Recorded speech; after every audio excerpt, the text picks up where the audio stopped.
നിങ്ങളൊരു ആയുർവേദ ഡോക്ടറാണോ? എപ്പോഴെങ്കിലും ഈ പ്രൊഫഷൻ തിരഞ്ഞെടുക്കേണ്ടിയിരുന്നില്ല എന്ന് നെഗറ്റീവായി ചിന്തിച്ചിട്ടുണ്ടോ? എനിക്കറിയാവുന്ന ഒരു ആയുർവേദ ഡോക്ടർ 5 വർഷമായി ക്ലിനിക്ക് നടത്തുന്നു. ഇൻകം വളരെ കുറവാണ്, പേഷ്യന്റ് ഫ്ലോ വളരെ കുറവാണ്. അദ്ദേഹത്തിനെയോ അദ്ദേഹത്തിന്റെ സ്ഥാപനത്തിനെയോ അദ്ദേഹത്തിന്റെ നാട്ടിലുള്ളവർക്ക് പോലും അറിയത്തില്ല.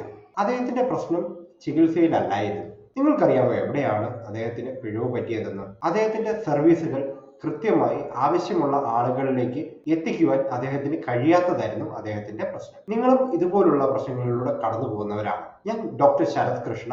ഈ ബുധനാഴ്ച രാത്രി 8 മണിക്ക് ആയുർവേദ ഡോക്ടേഴ്സിന് മാത്രമായിട്ടൊരു വെബിനാർ നടക്കുന്നുണ്ട്. എങ്ങനെ നിങ്ങളുടെ സർവീസ് ബിസിനസിനെ കൂടുതൽ ആളുകളിലേക്ക് എത്തിക്കാമെന്നും അതുവഴി കൂടുതൽ പേഷ്യൻസിനെ എങ്ങനെ അട്രാക്ട് ചെയ്യാം നിങ്ങളുടെ ക്ലിനിക്കിലേക്ക് എത്തിക്കാമെന്നും എങ്ങനെ നിങ്ങളുടെ ഇപ്പോഴത്തെ വരുമാനം ഇപ്പോൾ ഉള്ളതിൽ നിന്ന് 10x ആയി ഉയർത്താമെന്നും നിങ്ങൾക്ക് ഈ വെബിനാർ വഴി മനസ്സിലാക്കാവുന്നതാണ്. വെബിനാറിൽ ജോയിൻ ചെയ്യാനായി താഴെ കാണുന്ന ലിങ്കിൽ ഇപ്പോൾ തന്നെ രജിസ്റ്റർ ചെയ്യുക. ശേഷം വെബിനാറിൽ കാണാം.